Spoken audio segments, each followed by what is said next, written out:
I spent 10 years making myself invisible behind my family's perfect reputation, and it took my sister exactly 30 seconds to burn it all down.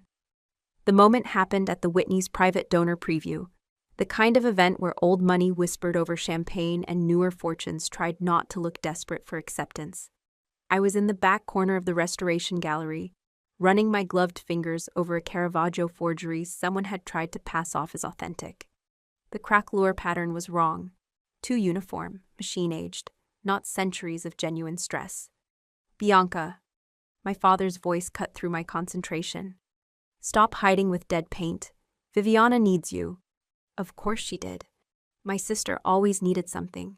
I found her on the main gallery floor, stunning in Valentino red, and surrounded by the usual circle of admirers and sycophants. She saw me coming, and her smile went sharp. "There you are. I need you to do that thing you do." She waved a manicured hand. "Make me look cultured." "Which piece?" I asked, keeping my voice neutral. "Doesn't matter, just talk about provenance or whatever. The Russian is watching." I followed her gaze across the room, and my breath stopped. Niccolo Ravelli stood near the Rothko, and every molecule of air around him had changed. He wasn't the tallest man in the room or the loudest, but everyone's attention bent toward him like gravity. Dark suit, darker eyes, and the kind of stillness that made you aware of your own heartbeat. "That's Niccolo Ravelli," I said quietly. "Viviana, I know exactly who he is." Her smile turned cruel. "He asked father for an introduction.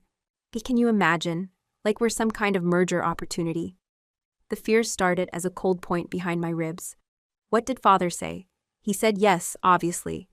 Ravelli owns half the security infrastructure in the tri-state area.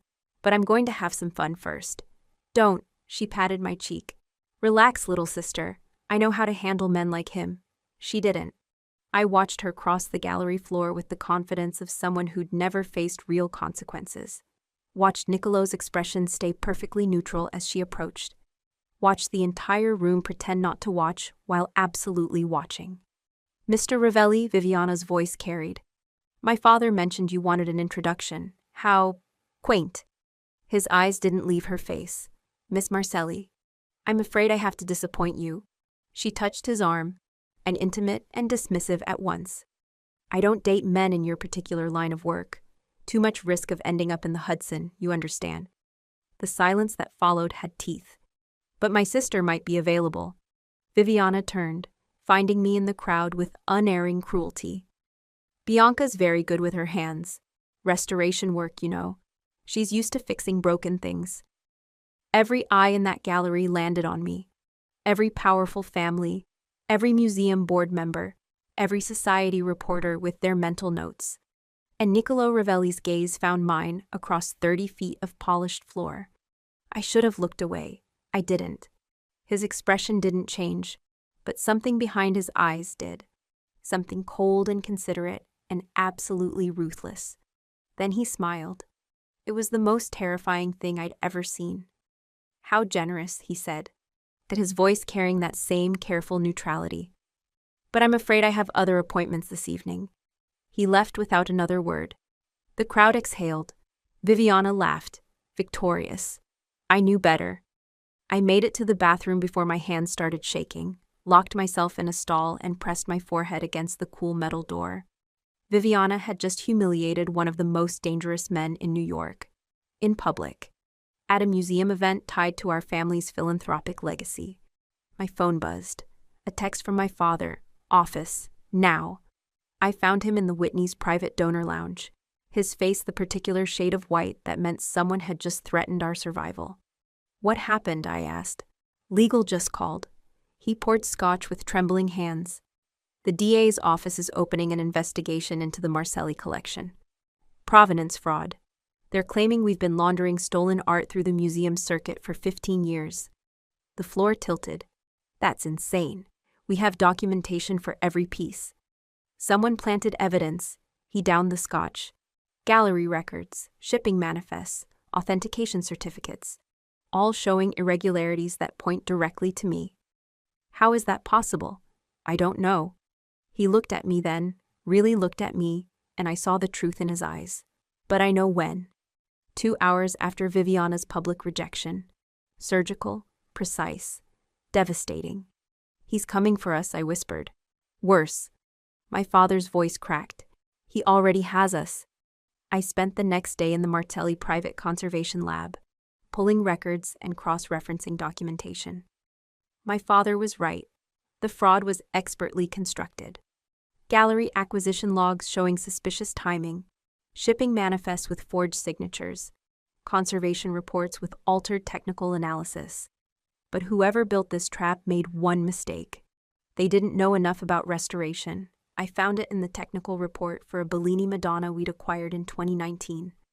The document claimed extensive pigment analysis and infrared reflectography, showing period-appropriate underdrawing. But the paper stock was wrong. The typeface dated to 2023, not 2019. And the aged edges had been treated with tea staining, amateur work that any conservator would spot under magnification. Someone had backdated the fraud evidence. Recently, my phone rang. Unknown number. "Miss Martelli." The voice was male, professional, absolutely devoid of warmth. "A car will collect you from the lab entrance in 10 minutes. Mr. Ravelli would like a word." "I don't. 10 minutes." The line went dead. I should have run, called my lawyer, locked the door. Instead, I gathered the forged documents, slipped them into my bag, and walked outside. The car was black, expensive, and completely anonymous. The driver opened the door without speaking. I got in because the alternative was hiding, and I'd spent 10 years being invisible. Maybe it was time to be seen. We drove to a building in Tribeca, glass and steel, and the kind of security that didn't bother with subtlety. The elevator required a keycard and fingerprint scan.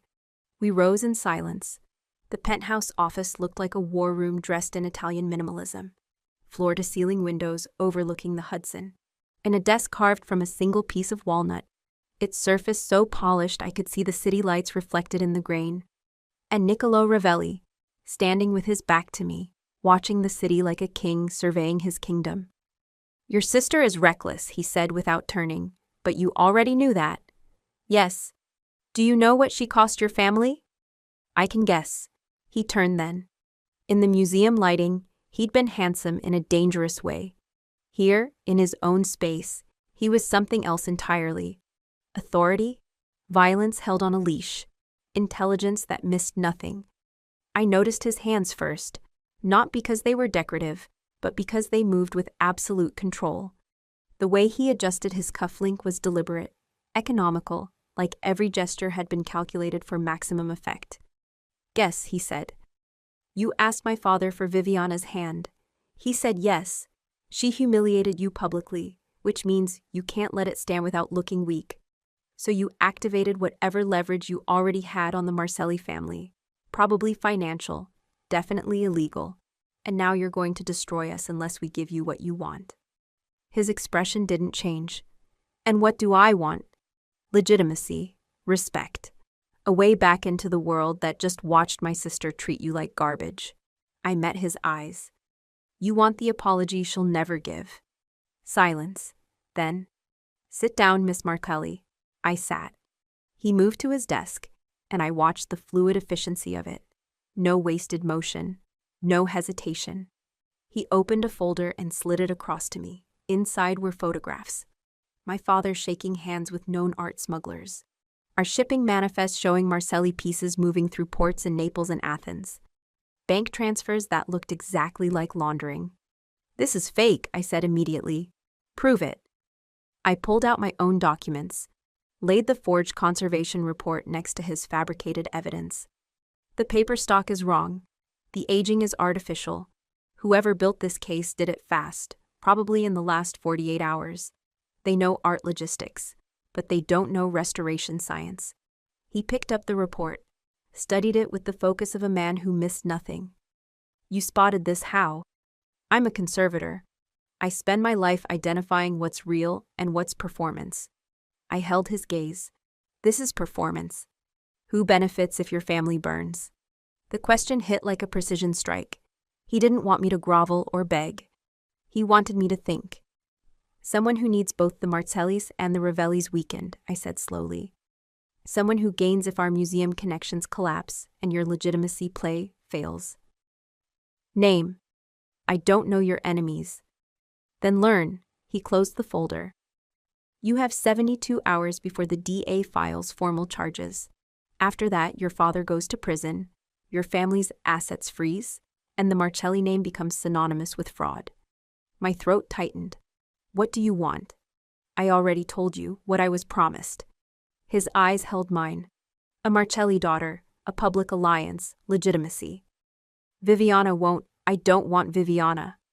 He said it like she was a piece of furniture he'd reconsidered. She's beautiful and stupid. I have enough of both. The words hung between us. You want me, I said. I want the daughter who notices things. Who doesn't panic when threatened. Who just explained my own blackmail scheme back to me with the composure of a contract negotiator. I'm not for sale. Everyone is for sale, Miss Marcelli. I'm just offering you the chance to name your terms. He leaned back in his chair, utterly relaxed, and I hated how my body responded to his certainty. This was a man who bent the world to his will and expected it to thank him. Here's what I'm offering, he continued. You agree to a public engagement. We make the rounds, galas, charity events, museum boards. You restore my reputation. I dismantle the fraud case and protect your family. And after, we reassess. Maybe the engagement becomes real. Maybe it quietly ends. But while it lasts, as you have my full protection and my full resources. I'd be your prisoner. You'd be my partner. He stood, moved around the desk, and I forced myself not to lean back as he stopped directly in front of me. I need someone who can navigate the world your sister just poisoned me in. Someone who speaks their language, knows their rules, and can make me look like something other than the monster they think I am. I can't just, yes, you can. His voice dropped. Because the alternative is watching your father go to prison for crimes he didn't commit while your family's legacy becomes a punchline. You're the only Marcelli with the spine and the skill to fix this. I stood too, bringing us nearly chest to chest. If I agree, I have conditions.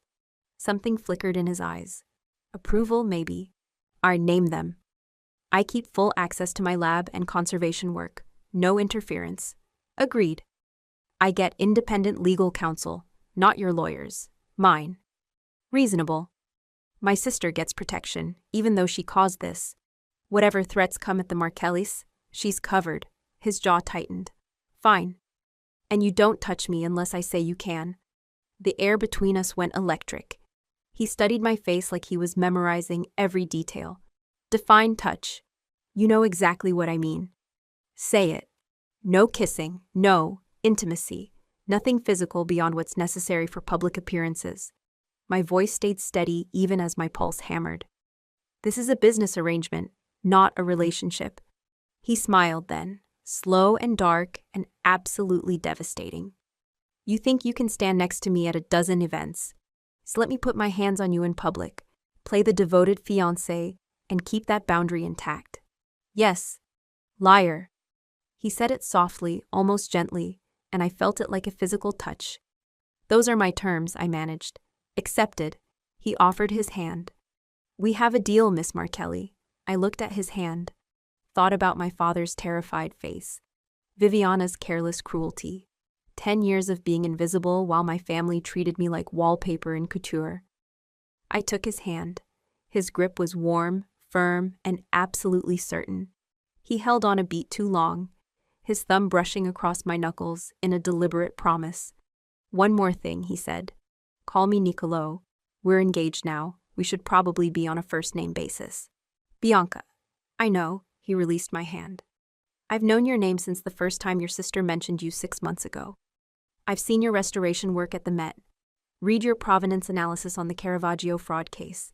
You're brilliant, careful, and completely wasted in your family's shadow. The words hit harder than any threat. Why didn't you ask for me first, I heard myself say. Because I didn't know if you'd say yes. His honesty was somehow more dangerous than any lie. Your sister was the safe choice, the expected choice, but she showed me exactly who she was last night. And you just showed me exactly who you are. And who am I? Someone who could actually fix this. He moved to his desk, pulled out a phone, and handed it to me. New phone? Secure line. My number is the only one programmed. Use it. I took it. The weight felt like a shackle. We announce the engagement tomorrow night at the Museum of Modern Art benefit, he continued. All business now. Dress for cameras. I'll have something appropriate sent to your apartment. I have my own, Bianca. He said my name like a command. This is theater. Let me dress the stage. I should have argued. I didn't. 72 hours, I said instead. That's how long we have to identify who's really behind this fraud case. 68 now. You spent 4 hours analyzing documents instead of running. He almost smiled. I like that you chose evidence over escape. I'm a conservator. We don't run from problems. We study them until we understand exactly what we're dealing with. Good. He walked me to the elevator. Because what we're dealing with is someone who knows both our worlds well enough to weaponize them. Someone patient, connected. Iron smart enough to build a fraud case that almost worked. The elevator doors opened. Get some sleep, Bianca. Tomorrow we go to war. I stepped inside. The doors started to close. Niccolo, I said. He caught the door. Yes? I will fix this. But if you break your word about my terms, any of them, I'll find a way to destroy you that makes Viviana's rejection look like a compliment. The smile that crossed his face was genuine this time, pleased, almost proud. I believe you would. He let the door close. That's why I chose you. The elevator descended, and I watched the city lights blur past, trying to process what I'd just agreed to. 3 days ago, I was invisible. Now I was engaged to the most dangerous man in New York, hunting whoever was trying to destroy us both. I looked down at the secure phone in my hand. It buzzed. As a message from Niccolo. Welcome to the war, Bianca. Try not to die. I almost laughed. Then I went home and started making a list of everyone who had the access, skill, and motive to frame both the Marcellis and the Ravellis at the same time. The list was terrifyingly long. The dress arrived at my apartment the next morning in a box that looked like it required a security clearance to open. I found it lying on tissue paper like an artifact. Midnight blue silk that moved like water, cut to skim rather than cling. Simple, devastating. The kind of dress that whispered wealth without announcing it. A card tucked inside. Trust me. And I tried it on. It fit perfectly. Of course it did. He'd probably had my measurements before I'd even left his office. My phone buzzed. The secure one. Car arrives at 6. We have a performance to give. And I stared at my reflection. 24 hours ago, I was invisible.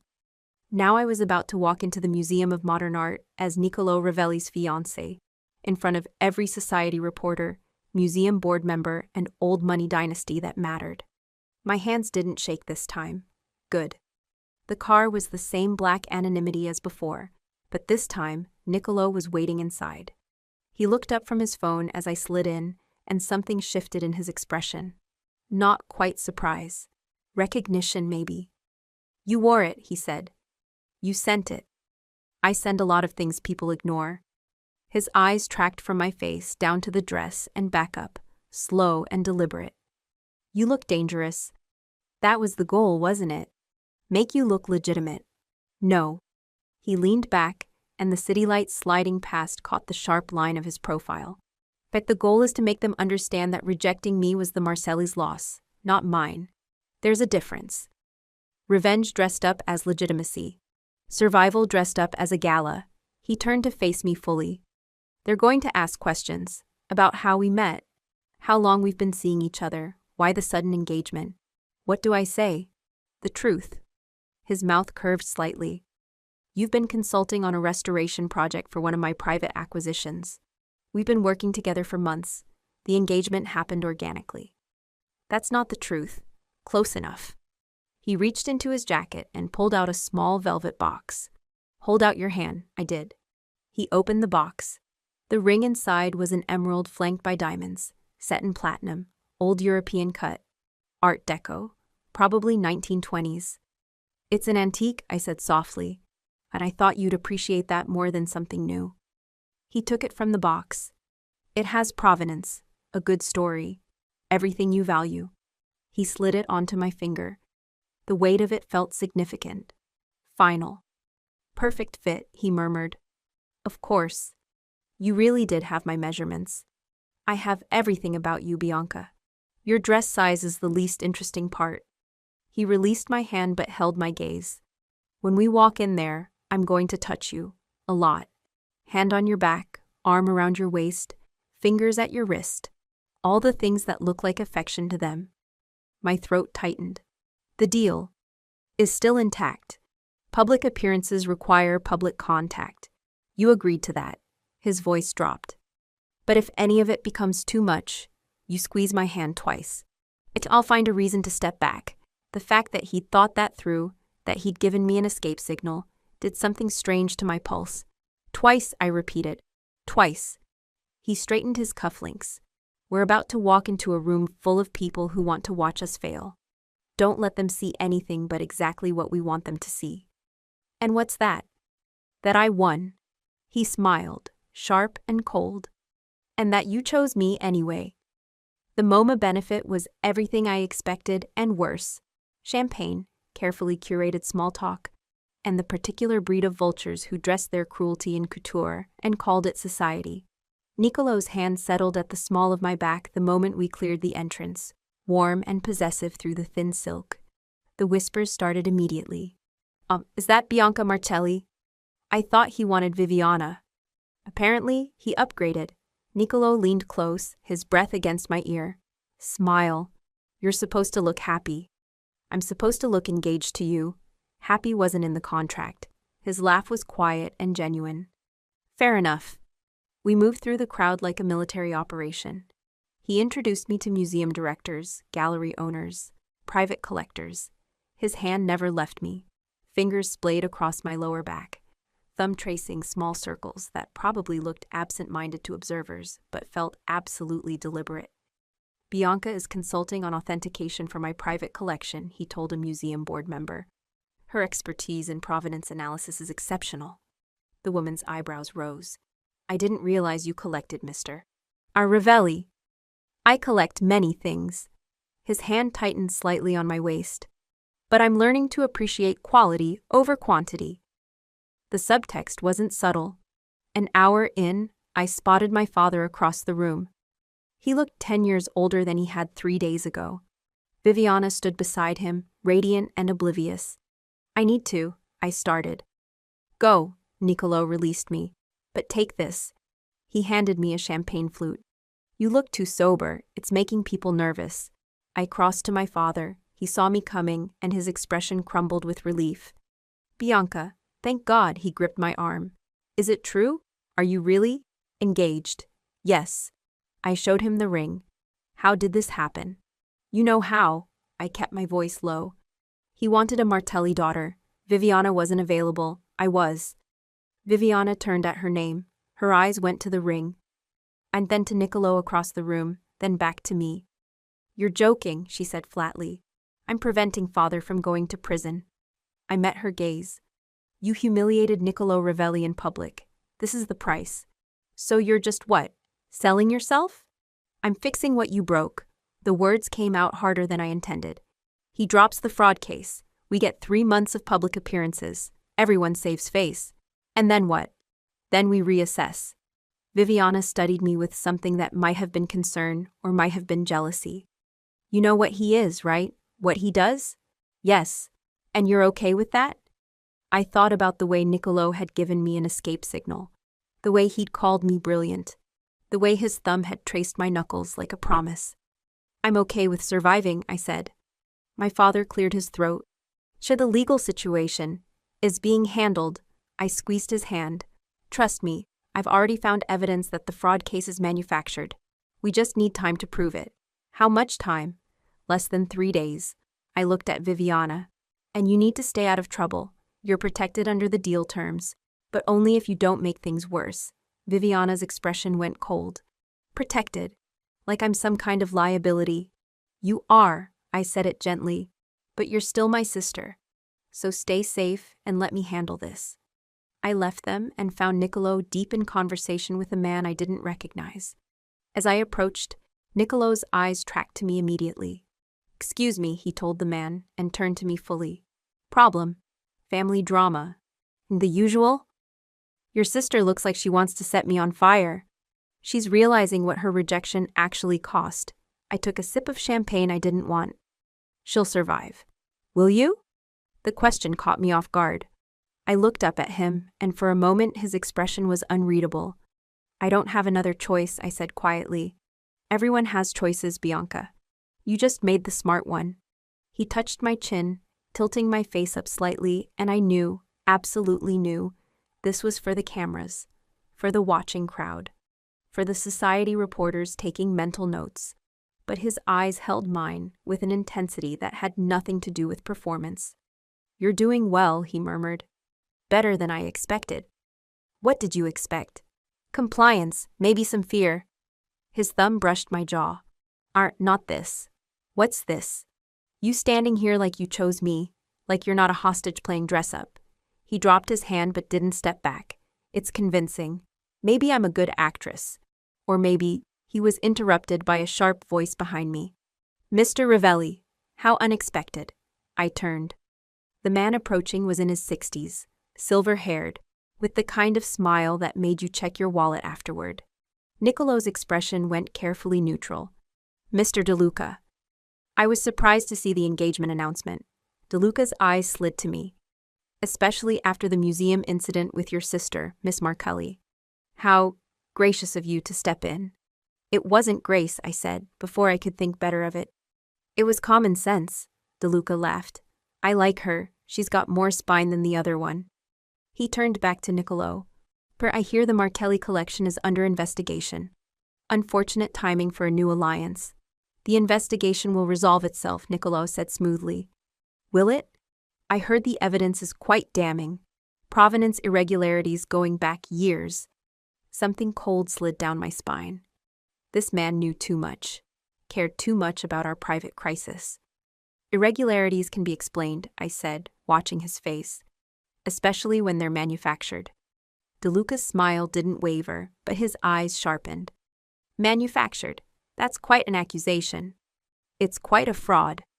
I stepped closer to him and felt Niccolò's hand return to my back. Steadying or warning, I wasn't sure. The kind of fraud that requires someone with intimate knowledge of both art authentication and legal proceedings. Someone patient. It's someone who understands museum politics. Careful, Miss Markelli, DeLuca's voice stayed pleasant. Paranoia is unbecoming. So is desperation, I held his gaze. What do you gain if the Markelli collection collapses? The air between us crystallized. Bianca, Niccolò said quietly, a warning, but DeLuca was already backing away. His smile fixed and dangerous. Enjoy your engagement, Mr. Ravelli. I hope it lasts longer than your other ventures. He disappeared into the crowd. What the hell was that? Niccolò's voice was low and tight. I don't know, but he knows something. My heart was racing. Did you see his face when I mentioned manufactured evidence? He wasn't surprised. He was interested. Interested or threatened? Both. Niccolò's hand tightened on my waist. We're leaving. Or now. The car ride back was silent until we cleared Midtown. DeLuca runs one of the largest private security consulting firms on the East Coast, Niccolò said finally. He's been trying to acquire parts of my operation for years. I've refused every offer. So he has motive to weaken you. And apparently the patience to build a fraud case against your family as leverage. He pulled out his phone. I'm having him investigated. Everything, finances, connections, enemies, vulnerabilities. He's connected to the museum world. His wife is on the Whitney board. His daughter works at Sotheby's. Niccolò's jaw tightened. He has access to exactly the kind of people who could plant authentication documents. I stared out at the city lights blurring past. If he's behind this, why reveal himself at the gala? Why risk letting us know? Because he's arrogant, or because he wanted to test you. Test me how? Niccolò looked at me then, something dark and approving in his expression. To see if you were smart enough to spot him. You were. So what now? Now we prove it. He leaned forward, giving the driver an address I didn't recognize. Then he turned back to me. Feel like doing some restoration work? It's almost midnight. Best time for breaking and entering. I should have been shocked. Afraid. Instead, I felt my pulse spike with something uncomfortably close to excitement. Where are we going? DeLuca's daughter works authentication at Sotheby's. If she's involved in the fraud, there will be records, communication, and something connecting her to the planted documents. You want to break into Sotheby's. I want you to verify if their authentication files match the forgeries in your father's case. His smile was sharp. I just need to get you inside. The rest is your expertise. This is insane. This is necessary, he watched me carefully. But if you're not comfortable, I didn't say that. His eyes lit with something dangerous and delighted. No, you didn't. Sotheby's after hours was a cathedral to money, silent and watchful.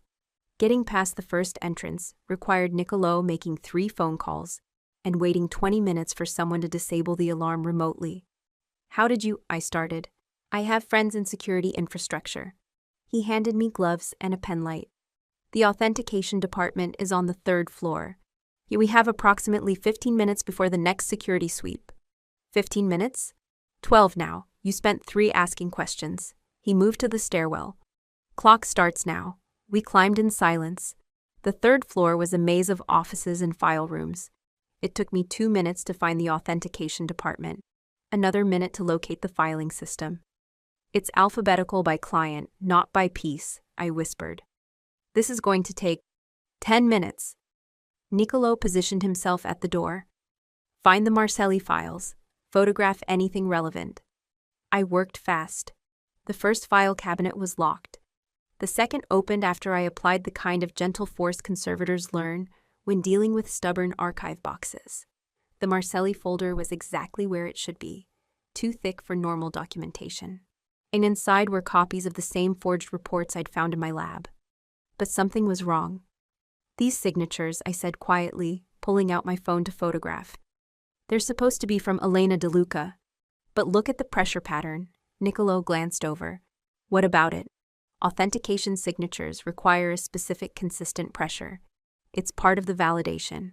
But these, I held 2 documents side by side. The pressure is inconsistent. Someone traced these signatures, probably from a digital scan. Meaning Elena DeLuca didn't sign these personally. Someone forged her authentication. Her father, or someone working for him. I kept photographing. But there should be, wait, I found it in a separate folder marked Personal Projects. An email exchange between Elena DeLuca and someone identified only as MC. It's consulting, E. Father needs timeline for MC completion. Can you confirm packages ready? MC, all documentation prepared per specifications. Delivery scheduled for requested date. Payment terms as discussed. E. Confirmed. Father will be pleased. The date stamp. 2 days before the fraud case was announced. Niccolo. He was beside me instantly. I showed him the screen. His expression went absolutely cold. MC Marcelli collection. She coordinated it, but she hired someone else to do the actual forgery work. I photographed every page of the exchange. This proves conspiracy. This proves her father's direct involvement. How long until we can get out? A door slammed on the floor below us. We both froze. Security rotation, Niccolo breathed. They're early. How early? 5 minutes. My heart hammered. We need to. Pakan. Finish photographing. I'll handle security. He moved to the door, then looked back. 2 minutes. Then we leave whether you're done or not. I forced my hands steady and kept working. Each document felt like evidence and ammunition. Each photograph was another nail in DeLuca's case. Voices echoed in the stairwell, getting closer. Bianca, Niccolo warned. Almost done. Now. I grabbed the last file, photographed it, shoved everything back exactly as I'd found it, and moved to the door. Niccolo's hand caught mine. Service elevator, back hallway, stay close. We moved through the darkened offices like ghosts. The voices were on our floor now, flashlights sweeping the main corridor. The service elevator was hidden behind a maintenance door. Niccolo had it open in seconds. Then we slipped inside just as the security guard's flashlight beam crossed where we'd been standing. The elevator descended in agonizing silence. That was too close, I whispered. That was perfect timing. His hand was still gripping mine. Did you get everything? Everything that matters. I looked down at our joined hands. You can let go now. I know, but he didn't. Not until the elevator reached the ground floor and the doors opened to the loading dock where his car was waiting. We made it 3 blocks before my hands started shaking. Pull over, I managed. The driver obeyed immediately. I pushed open the door and stood on the sidewalk, breathing hard, trying to process what we'd just done. Niccolo appeared beside me. You okay? I just committed a felony. You just saved your family. He turned me to face him. But that evidence proves DeLuca manufactured the fraud case. It proves his daughter was involved. It's enough to force the DA to drop charges and investigate him instead. If we can use it without admitting how we got it. My lawyers know how to submit what matters without exposing sources. That's why I pay them. His hands settled on my shoulders. You did exactly what needed to be done, Bianca. No hesitation, no panic, just cold calculation. That's not who I am. It's exactly who you are. You just never had a reason to show it before. His grip tightened slightly. You're not the invisible daughter anymore. You're the one who fights back. The words hit harder than they should have. We should go, I said, but didn't move. Neither did he. The city hummed around us. The car idled at the curb. And Niccolo Ravelli looked at me like I was something more than a strategic asset. Come on, he said finally, releasing me. Let's go build a case that destroys him. Niccolo's penthouse was different at night. Less war room, more fortress. Floor-to-ceiling windows showed the city glittering below us like a map of everything he controlled. He poured 2 glasses of scotch without asking, handed me one. To breaking and entering, he said. To evidence. I took a sip. It burned perfectly. He pulled out his laptop, downloaded the photos from my phone, and started cross-referencing them with the fraud case documents. I watched him work, the same controlled efficiency I'd noticed in his office. Every movement purposeful. DeLuca's smart, he said after a long silence. He built a case that looks legitimate enough to survive initial scrutiny. But he didn't count on you spotting the restoration forgeries. Or you being willing to commit corporate espionage to prove it. I don't commit crimes, Bianca. I delegate them. He looked up with a slight smile. You're the one who just broke into Sotheby's. Under duress. Under protection. There's a difference. He stood, moved to the windows. DeLuca will escalate now. He knows we're onto him. How? By targeting you directly. The investigation, the legal pressure. Those were moves against your father. But you just challenged him at the gala. In public. He turned back to me. Men like DeLuca don't tolerate being outsmarted by women they've underestimated. The way he said it, like a fact, not a value judgment, made something in my chest tighten. So what do? We stay ahead of him. And when we don't give him any openings, he crossed to me, and I had to tilt my head back to hold his gaze. Starting tomorrow, you don't go anywhere without security. The legitimacy tour continues, but on my terms. Controlled environments only. I'm not a prisoner. You're a target. His voice went soft and dangerous. And I don't lose what's mine. I'm not yours. Tell that to the ring on your finger. He caught my left hand, his thumb brushing over the emerald. Tell that to everyone who saw us tonight. Tell that to DeLuca when he realizes you're the real threat, not your father. I should have pulled away. I didn't. This was supposed to be transactional, I said. It is. I'm protecting my investment. But his eyes said something else entirely.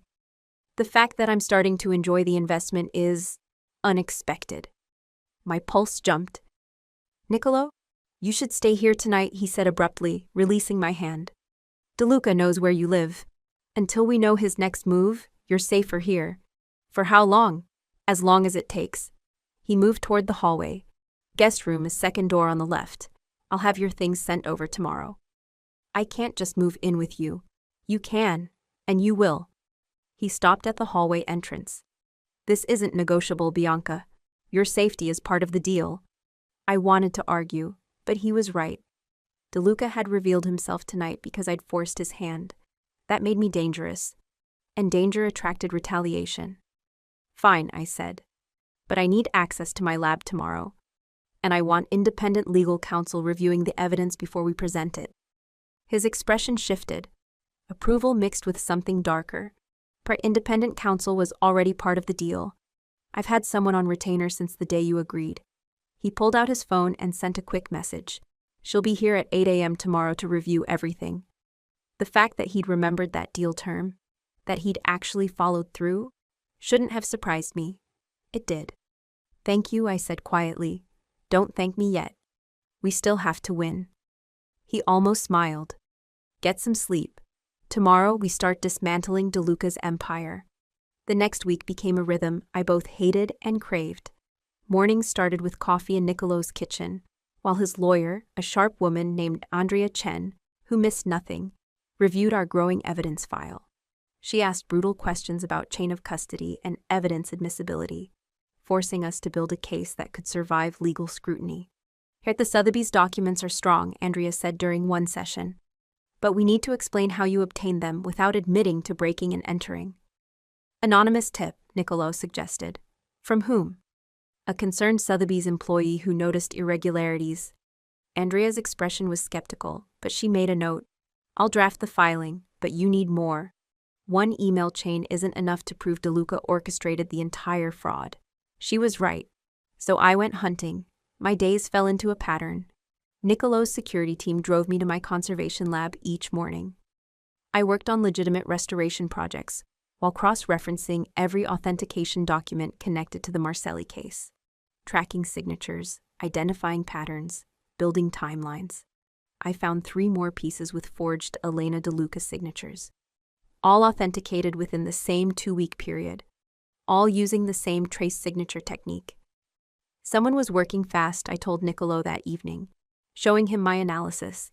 They had a deadline, probably the same deadline as the fraud case filing. Can you prove the signatures are forged? I can prove they're inconsistent with her verified authentication work from the same time period. The pressure patterns don't match. The ink oxidation is wrong for the claimed date. He studied the documents with the focused intensity I'd learned meant he was already 3 moves ahead. That's expert testimony. That's admissible. If I testify. You will, he looked up. You're the only person who can explain the technical details in a way a judge will understand. The thought of standing in court, I'd have putting my professional reputation on the line, should have terrified me. It didn't. Afternoons meant public appearances. Gallery openings where Nicolo's hand rested at my waist while we discussed provenance with collectors. Museum donor luncheons where I played the role of devoted fiancé while tracking which board members reacted strangely to our engagement. Private viewings where the touching became a language. His fingers at my wrist meant pay attention to this person. His hand at the small of my back meant we're leaving soon. His thumb tracing circles meant nothing except that he wanted to touch me. I stopped flinching at the contact, started anticipating it. That should have worried me more than it did. You're getting better at this, Nicolo said after a particularly tedious museum luncheon. That we were in the car heading back to his penthouse, and his hand was still resting on my knee like he'd forgotten to remove it. At playing engaged? At being engaged. He glanced down at his hand, seemed to realize where it was, but didn't move it. The difference shows. What difference? You used to look at me like I was a threat. Now you look at me like I'm... He stopped. Like you're what? Like I'm yours? He said it quietly. It's convincing. Probably too convincing. My throat tightened. That's the point, isn't it? Make them believe it's real. Yes. But his thumb brushed against my knee in a way that had nothing to do with performance. I looked out the window and tried to remember when the line between performance and reality had started to blur. Evenings, we worked side by side in his penthouse. He handled the financial warfare, freezing DeLuca's assets, filing countersuits, leveraging connections in ways I didn't ask about. I handled the evidence, building timelines, cross-referencing documents, identifying every person who'd touched the forged authentication chain. We existed in the same space, like 2 weapons being sharpened for the same battle. Sometimes he'd bring me coffee without being asked. Sometimes I'd point out a legal detail in his filings that needed strengthening. Sometimes we'd work in complete silence for hours, and it felt more intimate than any conversation. You're good at this, he said one night, 6 days into our arrangement. I was analyzing shipping manifests at his dining table while he reviewed financial records on the couch. At document analysis? At being my partner, he looked up from his laptop. Not just the engagement, the investigation, the strategy sessions. Most people can't keep up. Most people aren't fighting for their family's survival. Most people would have broken by now, begged me to handle it. Let me take over. He closed the laptop and stood. You haven't, not once. Because you'd lose respect for me if I did. Because you'd lose respect for yourself. He crossed to the table, studying the documents I'd spread out. That matters to you more than what I think. It should have been a criticism. It sounded like admiration. DeLuca's moving assets again, I said, changing the subject because the air between us had gone too charged. Offshore accounts, shell companies. He's preparing for something. Exposure or attack.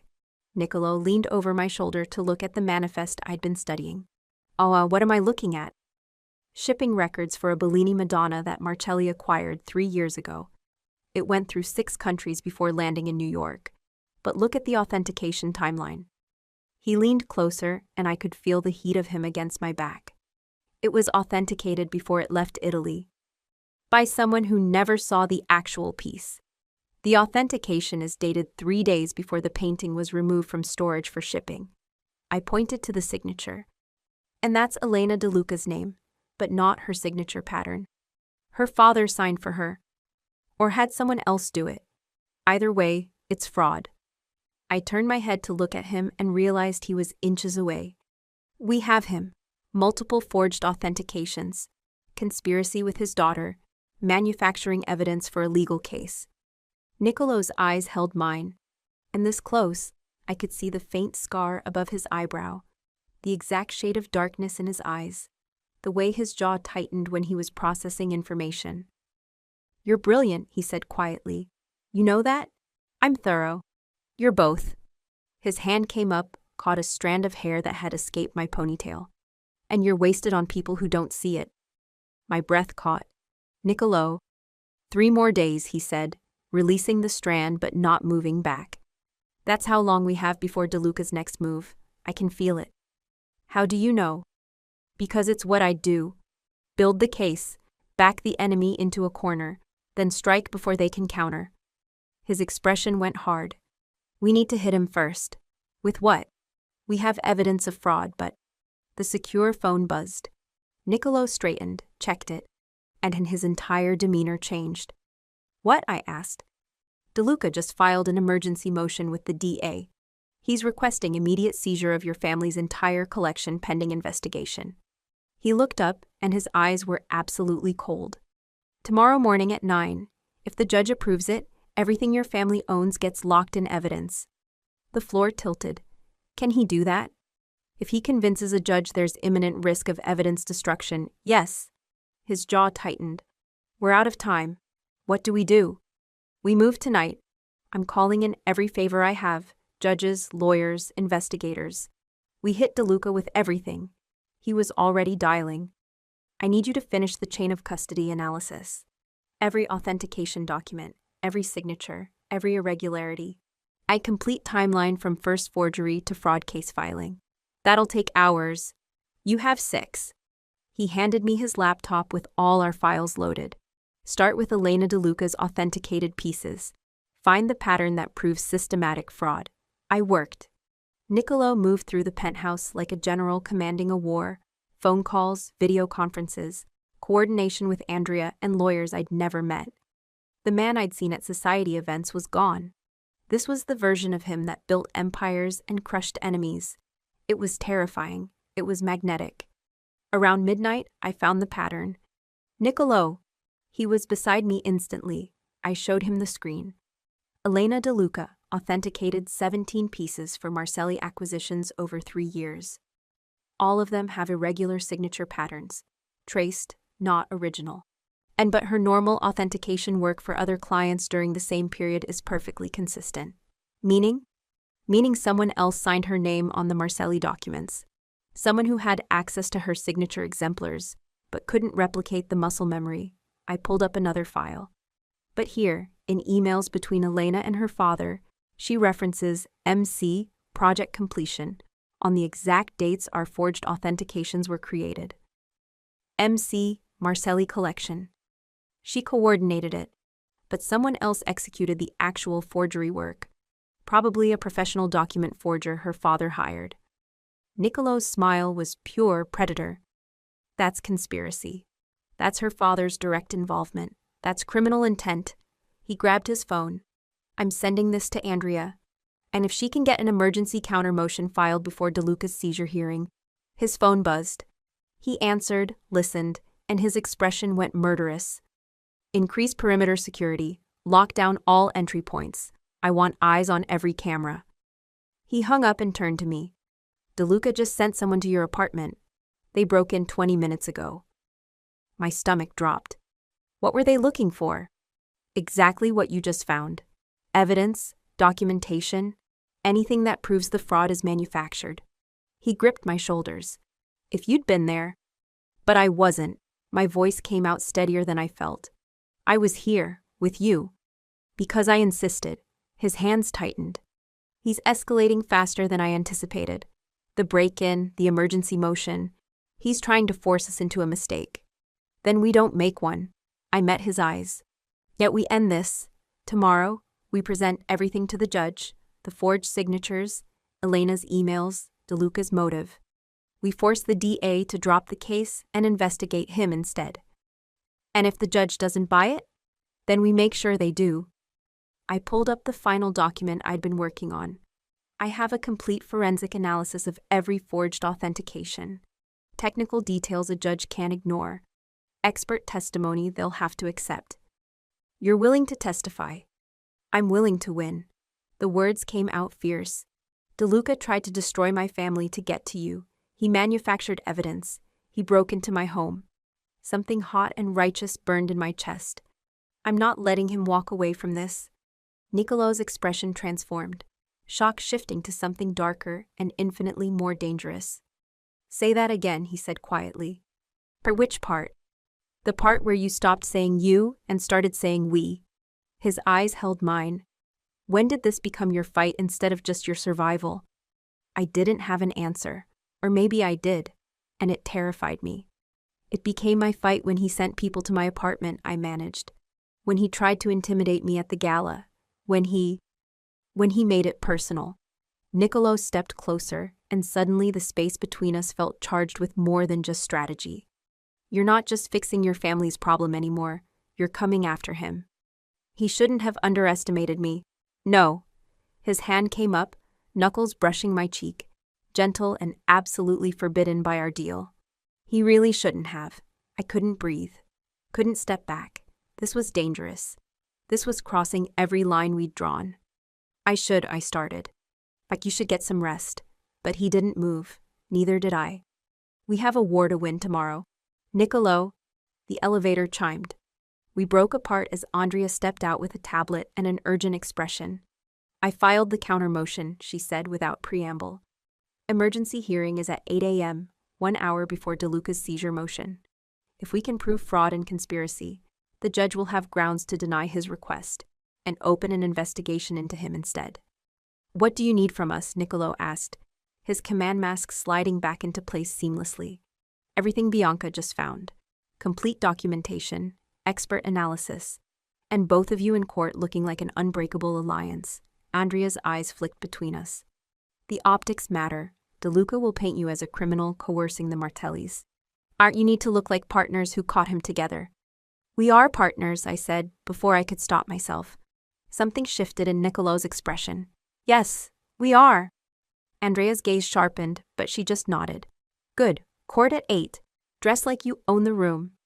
And Bianca, your testimony needs to be flawless.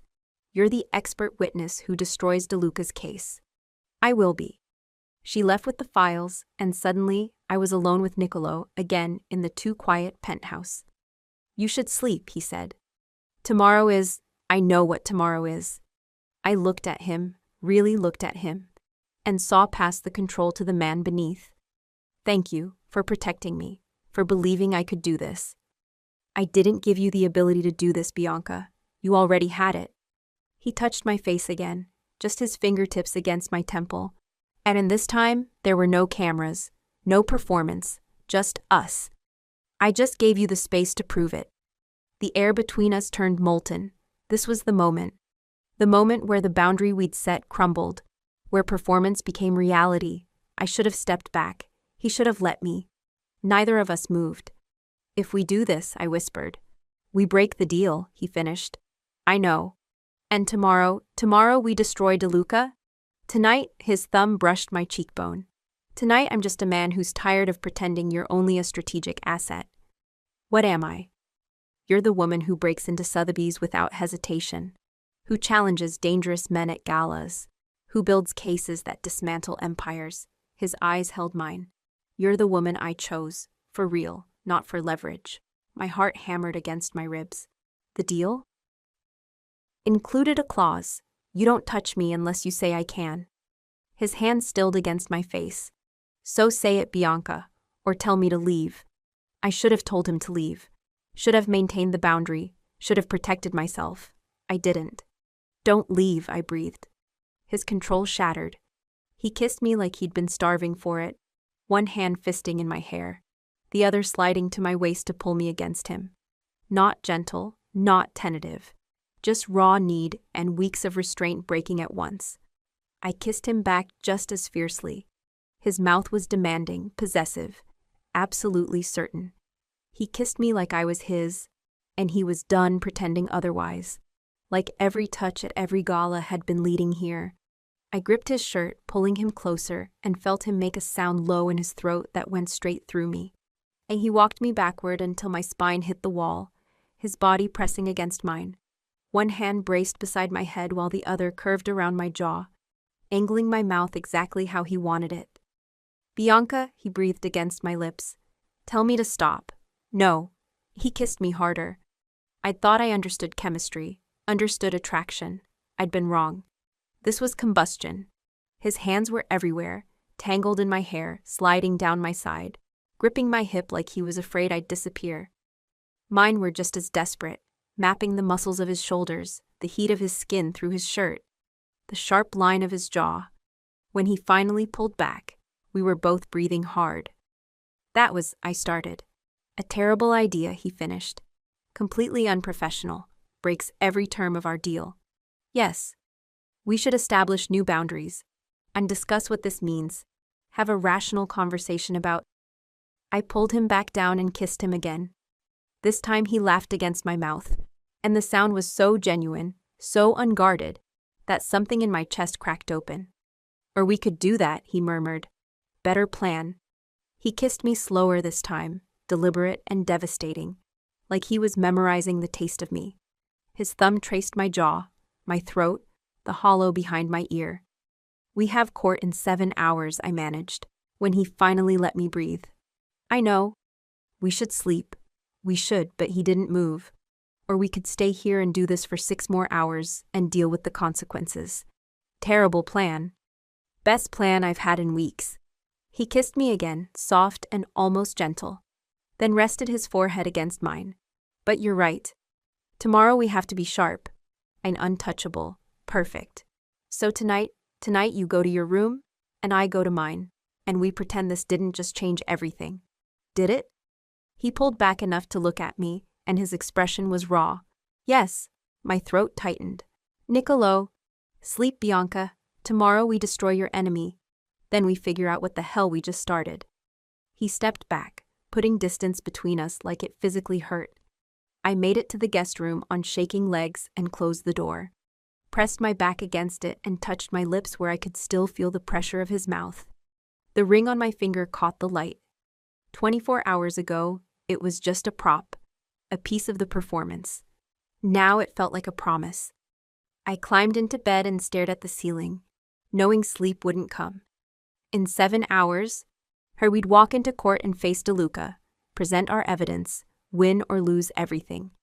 But right now, all I could think about was the way Niccolo had kissed me like I was the only real thing in his carefully controlled world. And the terrifying realization that he might be the only real thing in mine. I didn't sleep. At 6 a.m., I gave up pretending and went to the kitchen. Niccolo was already there, wearing a suit that looked designed for warfare, reviewing documents with the kind of focus that meant he hadn't slept either. He looked up when I entered. Our eyes met, and the air between us immediately charged with the memory of last night. His mouth on mine, my hands in his hair, the wall against my back. "Coffee?" he asked, like we hadn't just detonated every boundary we'd set. "Please," he poured, his movements efficient. He handed me the cup without our fingers touching, which felt more deliberate than accidental. "Andrea will meet us at the courthouse at 7:30, he said. "She wants to prep your testimony one more time." "I know my testimony. I know you do." He leaned against the counter, maintaining distance. "But DeLuca's lawyers will try to discredit you. They'll suggest you're biased because of our engagement, that you fabricated evidence to protect your family." "Let them try." I met his eyes. "Every piece of evidence I found is documented, photographed, verified. My professional reputation stands on its own." Something fierce crossed his face. "Yes, it does." The silence stretched. "About last night," I started. "Was a mistake," he finished. "Or the best decision we've made. I haven't decided which. We broke the deal. We rewrote it." He set down his coffee cup. "The question is what happens after today, after we win. You're very confident we'll win. I'm confident you'll destroy them on the stand." His eyes held mine. "And that DeLuca underestimated you for the last time." The courthouse was federal, imposing, and crawling with security. Andrea Walsh met us in the corridor outside the courtroom, her expression all business. "Judge Morrison is fair but no nonsense," she said, walking us through the strategy. "She hates wasted time and manufactured drama. Our case is strong, but DeLuca's lawyers will argue that the Sotheby's documents were obtained illegally." "Anonymous tip," Niccolo said smoothly, "from a concerned employee." "Right, stick to that." Andrea turned to me. "Bianca, you're our star witness. When they put you on the stand, answer only what's asked. Don't volunteer information. Don't let them bait you into speculation." "Understood." "And the engagement," she glanced between us. "Whatever's happening there, it needs to look stable, unified. DeLuca will paint Niccolo as a criminal coercing you. Don't give them ammunition." Niccolo's hand found the small of my back. "We know how to play engaged." Andrea's expression suggested she wasn't fooled, but she just nodded. "Courtroom in 10 minutes. Remember, you're partners who caught a fraud together, not a mob boss and his hostage." Judge Morrison was in her 50s, sharp-eyed, and radiated the kind of authority that made even Niccolo straighten slightly. DeLuca sat at the opposing table with 2 expensive lawyers and an expression of absolute confidence. And when his eyes found mine, he smiled. I smiled back. Let him think I was harmless. "We'll hear the emergency counter motion first," Judge Morrison said. "Ms. Walsh, you have the floor." Andrea stood.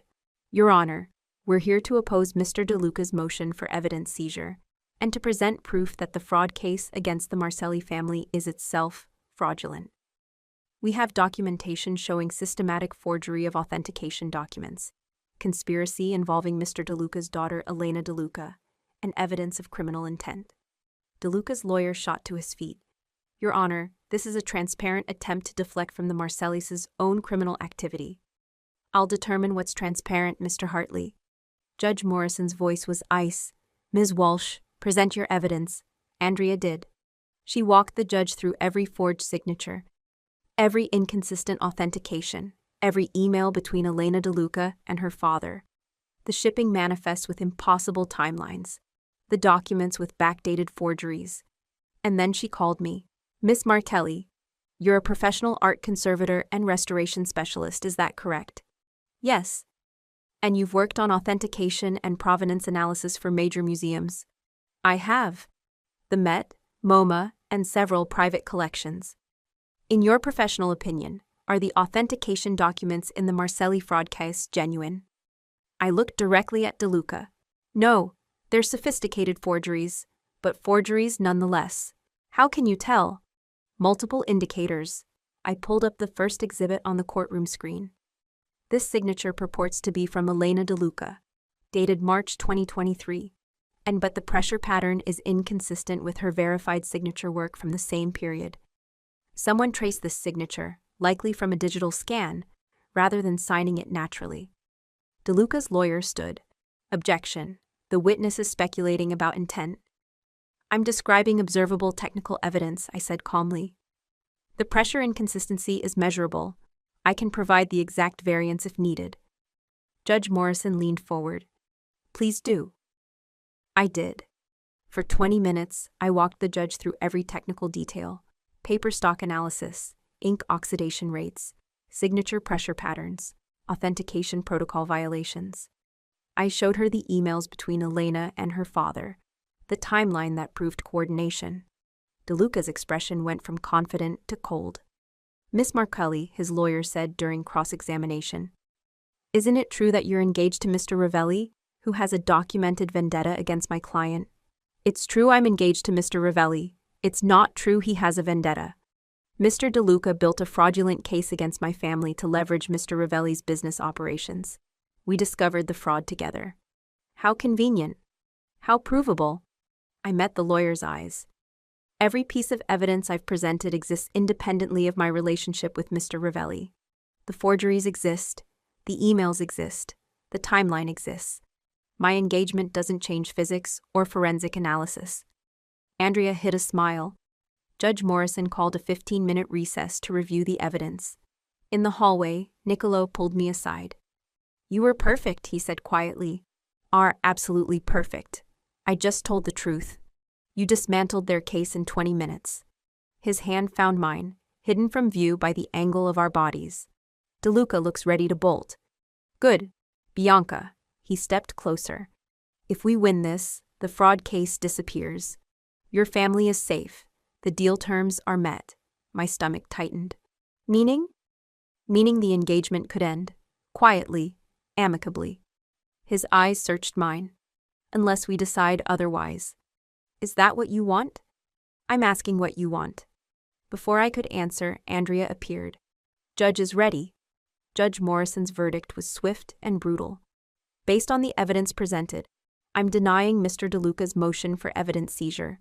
Furthermore, I'm ordering an immediate investigation into the authentication documents and referring this matter to the DA's office for potential fraud and conspiracy charges against Elena DeLuca and," she looked directly at DeLuca, "any co-conspirators who may have coordinated this scheme."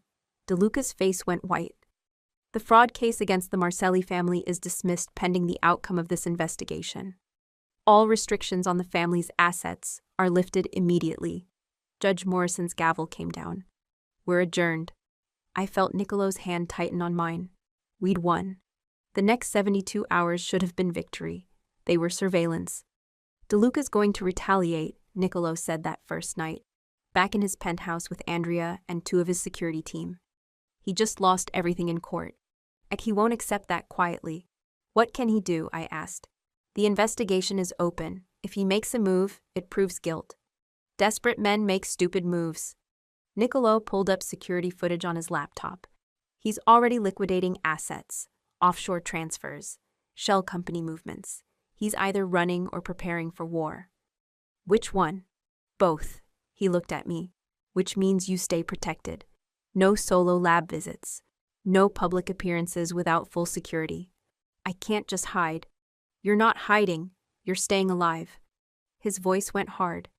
"DeLuca knows you destroyed his case. You're the threat, not your father. Not me. You." Andrea nodded. "Niccolo's right. The investigation will take weeks. During that time, and DeLuca has nothing to lose and everything to gain by eliminating the expert witness who buried him." The word eliminating hung in the air. "Fine," I said, "but I'm not stopping my work. I have restoration projects with deadlines." "Bring them here." Niccolo gestured to the penthouse. "I'll convert the second office into a lab space. You work here until DeLuca is contained. That could be months. Then you live here for months." He said it like it was simple. "We're engaged anyway. Might as well make it convincing." Something in my chest tightened. "Is that what this is? Still just convincing?" His eyes held mine. "You tell me." The first 2 days were quiet. Too quiet. I set up a temporary conservation workspace in Niccolo's spare office. He installed UV lighting and a museum-quality ventilation system overnight. And I worked on a 15th century manuscript that needed pigment stabilization while monitoring news about the DeLuca investigation. Elena DeLuca was arrested within 48 hours, charged with conspiracy to commit fraud and forgery. She didn't name her father, but the DA was building the case anyway. "She'll break eventually," Andrea said during one of our evening strategy sessions. Daughters usually do. I thought about Viviana, about the way she'd looked at me at the MoMA gala, about how I'd stepped in to fix what she'd broken. Not all of them, I said quietly. Nicolo's eyes flicked to me, but he didn't comment. That night, after Andrea left, we found ourselves alone in the living room with the city glittering below. Your sister called my office today, Nicolo said, pouring scotch. Alko, she wants to talk to you. About? She wouldn't say, just that it's important. He handed me a glass. I can have security bring her here if you want to see her. I should have said yes, should have reached out. I didn't. Not yet. She made her choices. I made mine. You're allowed to miss her. I'm allowed to be angry with her. I took a sip. She started this, and I'm the one who had to finish it. You did more than finish it. You won. He sat beside me on the couch, close, but not touching. Your testimony destroyed DeLuca's case. Your analysis buried him. That was all you. With your resources. Resources are useless without the mind to use them. His hand found mine on the couch between us. You keep trying to give me credit for what you accomplished yourself. You protected me, kept me safe, made this possible. I gave you space. You did the rest. He turned to face me fully. Stop diminishing what you are, Bianca. You're not the invisible daughter anymore. You haven't been since the moment you walked into my office and negotiated your own terms. The praise hit deeper than it should have. What am I then? I asked. You're the woman who outmaneuvered a man who thought he could destroy you, who testified in federal court without flinching, who built a case that judges couldn't ignore. His thumb traced my knuckles. You're dangerous, Bianca, and I'm done pretending I don't find that extraordinary. The air between us went electric. The deal, I started, changed the moment I kissed you.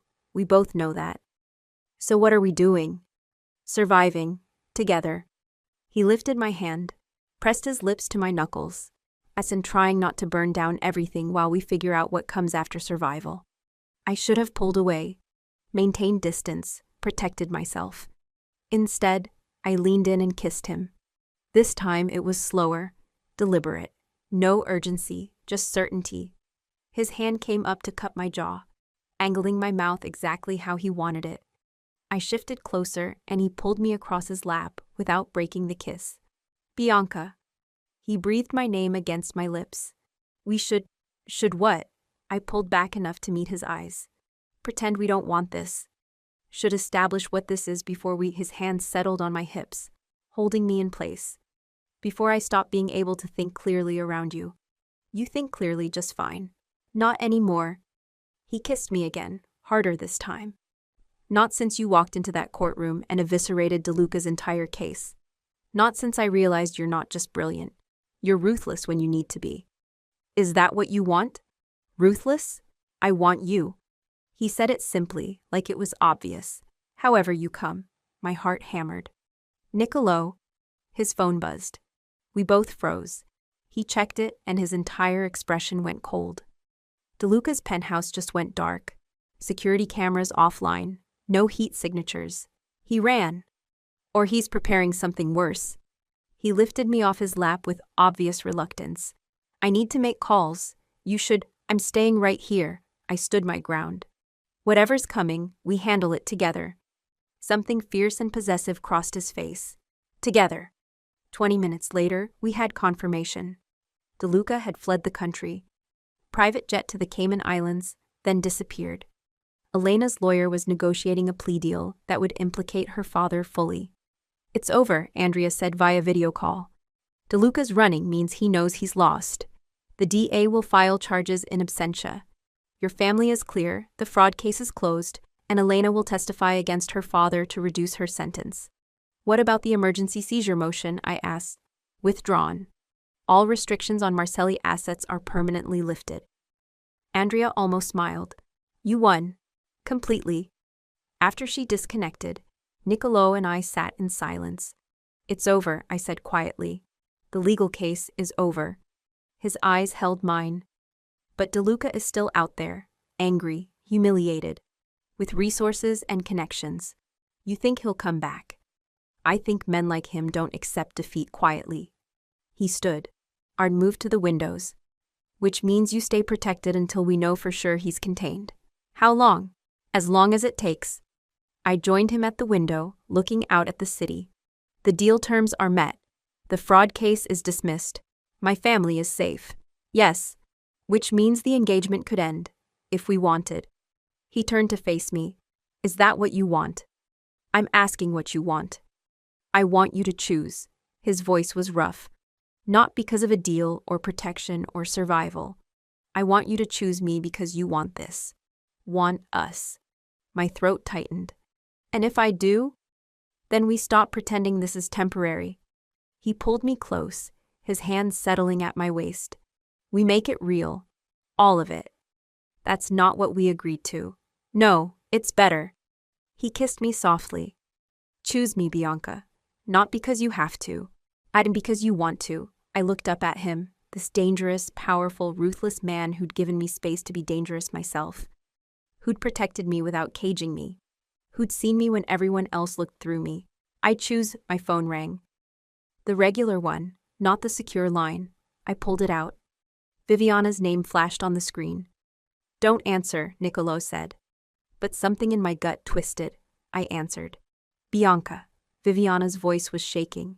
I need you to listen very carefully. I'm at the Marcelli estate with Father. We just got a visit from someone who says they work for DeLuca. Ice flooded my veins. What do they want? You. They want you to come here. Alone. Or they'll... Her voice broke. They're saying things about Father, about what they'll do if you don't come. Don't do anything. I'm calling. They said no police. And no Niccolo. Just you. You have 2 hours. Her voice dropped to a whisper. Bianca, I'm scared. Please. The line went dead.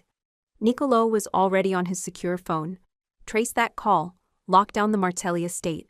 I want every entrance monitored. They said no police, no you. I don't care what they said. You're not going there alone. If I don't, they'll hurt my father and Viviana. If you do, they'll hurt you. He gripped my shoulders. This is a trap, Bianca. DeLuca is using your family as bait. I know, my hands were shaking, but my voice was steady. Which is why I need to be smart about this. Smart is staying here, protected. Smart is using DeLuca's arrogance against him. I met his eyes. He thinks I'm just the invisible daughter who got lucky. And he thinks I'll walk into his trap alone and scared. You're not walking into anything. You're right, I'm not. I pulled up my phone, started texting. But he doesn't know that. 30 minutes later, we had a plan. It was dangerous, possibly stupid. Definitely not what Andrea would have approved. But it was mine. I go to the estate, I said, laying out the strategy for Niccolo and his security team. But first, I contact the FBI. I give them a full statement about the threat, DeLuca's continued conspiracy, the hostage situation, everything. They'll have legal grounds to move in. Niccolo's head of security nodded. We can coordinate with the FBI. They'll want jurisdiction on this. I'll be wired, I continued. Full audio and video. FBI sets up outside. Your team positions at secondary points. At the moment, I confirm Father and Viviana are safe and get the threats on record. FBI moves in. The moment you're in danger, we move in, Niccolo corrected. I don't care about confirmation. If you move too early, they'll hurt my family. If we move too late, they'll hurt you. His voice was steel. That's not acceptable. Neither is letting my father die because I was too scared to take a risk. We stared at each other. During the drive to the estate, I'll give my FBI statement via phone, I said. They'll be listening live to everything that happens. Legal, documented, admissible. Niccolo's expression shifted slightly, approval mixed with concern. And they'll have grounds to raid the estate for kidnapping and extortion. Exactly. I looked at his security chief. How long to coordinate with FBI? I have a contact. Hey, 10 minutes to brief them, another 10 for them to mobilize. He was already on his phone. You're not the invisible daughter anymore, Niccolo said quietly. Stop acting like you're expendable. I'm not, which is why I'll win this. I touched his face. Trust me. I do trust you. I don't trust DeLuca's people. Then trust me to be smart enough to outthink them. I pulled on the jacket his tech specialist had wired with cameras and microphones.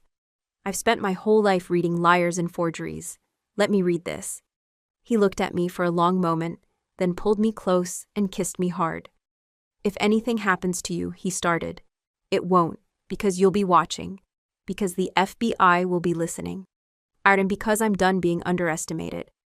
I spent the drive to the Marcelli estate on a conference call with FBI Special Agent Rivera, giving a complete statement about DeLuca's fraud case, his flight from prosecution, and the current hostage situation. "We have units mobilizing now," Rivera said. "Keep your phone on. We'll be monitoring everything through the wire. The moment we have evidence of coercion or threats, we're authorized to enter." "Understood. Miss Marcelli, be careful. Men who've lost everything are unpredictable." "I know." I looked at the estate gates approaching. "I'm counting on it." In my ear, Nicolo's voice through the secondary comm. "We're in position. I have visual on the house." The gates were open, waiting. I drove through, my pulse steady despite the fear trying to claw its way up my throat.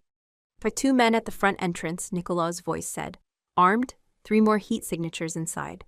"Copy that," I whispered. I parked and walked to the door. It opened before I could knock. The man who answered was massive, expressionless, and holding a gun loosely at his side. "Miss Marcelli, so glad you could join us." "Where's my father?" "Inside, with your sister." He stepped back. "After you." I walked in, every sense heightened. The living room had been transformed into a negotiation space, or an execution site. My father sat on the couch, pale and terrified. Viviana beside him, her eyes red from crying. And standing by the fireplace was someone I didn't recognize. Older, distinguished, wearing an expensive suit and a smile that made my skin crawl. "Miss Marcelli," he said. "Thank you for coming. I'm Mr. Keller. I work for Mr. DeLuca. He fled the country. His case is closed. His legal case is closed. His vendetta against Mr. Ravelli is very much active." Keller gestured to a chair. "Please, sit. We have much to discuss." "I'll stand." "Suit yourself." He poured himself scotch from my father's bar. "Mr. DeLuca wants you to understand that your testimony, while inconvenient, didn't actually stop him. It just made him angry." "I'm devastated." His smile sharpened. "You're clever. I see why Ravelli chose you. But cleverness won't save your family if you don't cooperate." "Cooperate with what?" "A simple trade. You recant your testimony. Admit you fabricated evidence to protect your family and hurt DeLuca. Sign a statement. Give a press conference. In exchange for? Your father's life, your sister's safety." He took a sip. "And we don't burn this house to the ground with all of you inside." In my ear, Nicolo's voice was ice. "FBI is in position." "What you're describing is extortion and perjury," I said clearly, making sure the FBI recording caught every word. "You're threatening to murder my family unless I commit a federal crime." Keller's expression went cold. "I'm offering you a choice. And if I refuse, then your father learns what happens when someone's daughter costs Mr. DeLuca everything he built." He set down his glass. "I have another message for you. From Mr. DeLuca himself. He wanted you to hear it directly." He pulled out a tablet, turned it to face me. DeLuca's face filled the screen. He was somewhere tropical, palms visible through a window behind him. His expression was absolutely murderous. "Miss Marcelli," he said, his voice crackling through the tablet speaker. "You think you won. You think destroying my reputation, turning my daughter against me, forcing me into exile. You think that's victory." His smile was terrifying. "You're wrong. I'm going to dismantle everything you love, your family's legacy, your professional reputation, Ravelli's empire. And then, when you have nothing left, I'm going to make sure you spend the rest of your life knowing it was your arrogance that destroyed it all." The video cut off. Keller turned the tablet back. "That's what's waiting for you if you refuse. Now, will you sign the statement?" My father made a sound. Viviana gripped his hand. I looked at them, the family who'd treated me like wallpaper, who'd used me to fix their problems, who'd never once seen me until I became useful. I looked at Keller, at the tablet, and at the recorded threat that would bury DeLuca. And I smiled. "You made a mistake," I said. "Did I?" "You assumed I'd be too scared to think clearly, that family loyalty would override logic. I spoke directly to the wire, making sure every word was clear. But for the past hour, I've been on a conference call with the FBI, giving them a detailed statement about this meeting, about your threats, about DeLuca's continued criminal conspiracy from outside the country. Keller's face went white. They're listening right now, I continued. Every word, every threat. DeLuca's video confession about planning to destroy my family and Mr. Ravelli. I looked directly at the camera Niccolo was monitoring. You have everything you need, Niccolo's voice in my ear. Now. The windows exploded inward. Everything happened at once. FBI agents pouring through doors and windows, weapons drawn, shouting commands. The men who'd been holding my family diving for cover. Keller reaching for his weapon. Niccolo appeared in the doorway like an avenging god, his eyes finding mine immediately. Down, someone shouted. I dropped. Gunfire, brief, controlled, precise. Then silence. When I looked up, all of DeLuca's men were on the ground, disarmed. Keller was being restrained by FBI agents. My father and Viviana were hunched on the couch, unharmed. And Niccolo was crossing the room to me. He pulled me up, hands running over me like he was checking for injuries. You okay? I'm fine. I told you I would be. You also nearly gave me a heart attack. He pulled me close, not caring who was watching. Press, don't ever do that again. Make deals with criminals? Risk yourself like that. His voice was rough. I can't, I won't, I kissed him. Right there, in front of my family and his security team, and the FBI agents making arrests. He kissed me back like I was the only solid thing in his world. When we broke apart, Viviana was staring. What the hell just happened? She asked. I stopped being the daughter who fixes things quietly, I said, and became the woman who ends them loudly. Special Agent Rivera approached, holding the tablet with DeLuca's recorded threat. That video is admissible evidence of continued conspiracy and threats across state lines, she said. Combined with the extortion attempt we just recorded, we have enough to add federal charges to DeLuca's case. Why, he'll never set foot in the U.S. again without immediate arrest. And these men, I gestured to Keller and the others being zip-tied.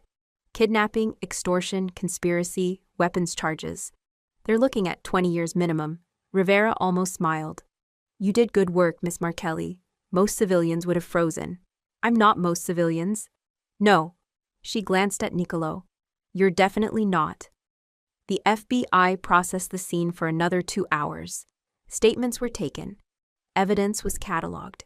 Keller and his men were transported to federal holding. My father approached me as we were finally cleared to leave. Bianca, I don't know how to, his voice cracked. You saved us. Again. I saved myself, I said quietly. You and Viviana just happened to benefit. That's not, he stopped. You're right. We've used you, taken you for granted. I'd expected you to fix everything while treating you like wallpaper, I finished. I know. Viviana stood beside him, silent for once.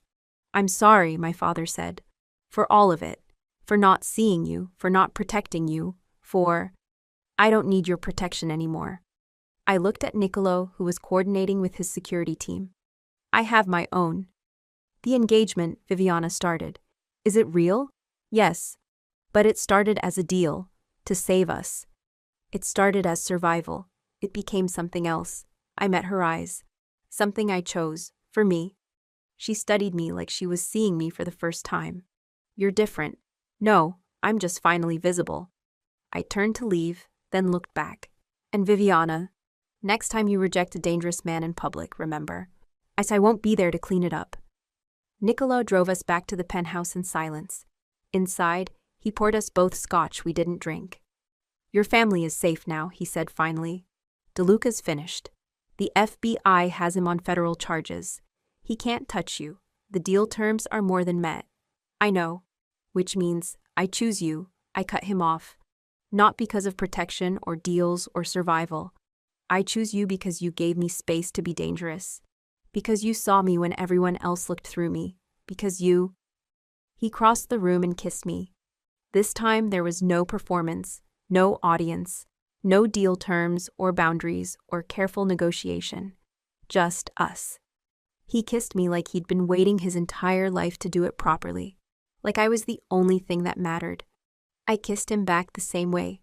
But his hands found the zipper of my jacket, the one wired with cameras and microphones. Can I? Yes. He removed it carefully, tossed it aside. Then his hands were on me, my waist, my back, sliding up to cup my face. Bianca? My name was rough in his throat. If we do this, I need you to be sure, because I won't be able to go back to pretending you're just… I'm sure. I pulled him closer. I've been sure since you gave me that escape signal at the gala, since you trusted me to testify, since you let me walk into danger because you knew I could handle it. You terrify me, he admitted. You're brilliant and fearless, and you don't need me to save you. No, but I want you anyway. I met his eyes. Is that enough? His answer was to lift me, my legs wrapping around his waist as he carried me toward his bedroom. More than enough, he said against my mouth. It's everything. Later, much later, I lay in his bed with the city lights painting shadows across the ceiling. Nicolo's arm was around me, his fingers tracing lazy patterns on my shoulder. What happens now? I asked quietly. Now we stop pretending the engagement is fake. He pressed a kiss to my temple.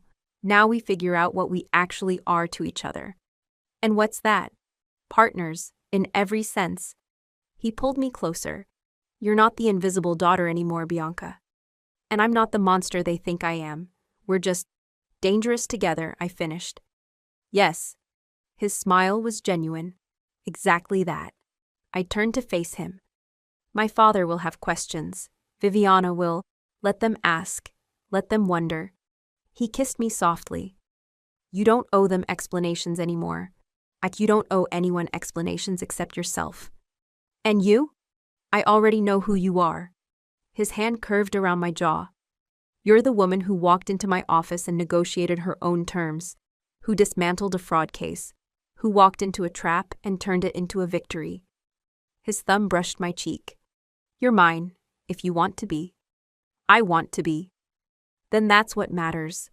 I kissed him again and felt the last piece of the invisible daughter I'd been for so long finally disappear.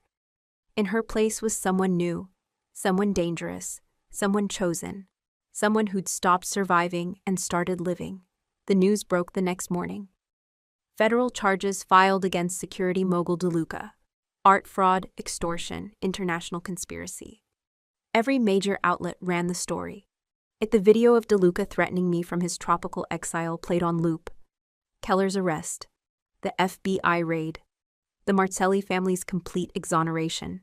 And buried in the coverage, almost as an afterthought, confirmation that my engagement to Niccolo Ravelli was very much real. They're calling you the art world's avenging angel, Niccolo said, reading from his tablet over breakfast. Apparently taking down a corrupt security empire while engaged to New York's most dangerous man makes good copy. I just told the truth. You orchestrated a federal sting operation. He looked up with something like awe. There's a difference. I sipped my coffee, watching the news coverage cycle through the same footage. DeLuca's face, Keller being led away in handcuffs, the FBI statement. It feels unfinished, I said quietly. DeLuca's still out there. Free. Just because he can't come back to the U.S. doesn't mean he's… Contained? Niccolo set down his tablet.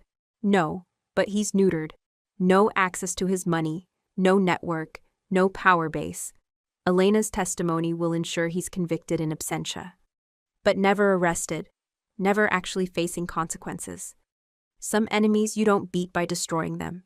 You beat them by making them irrelevant. He reached across the table, took my hand.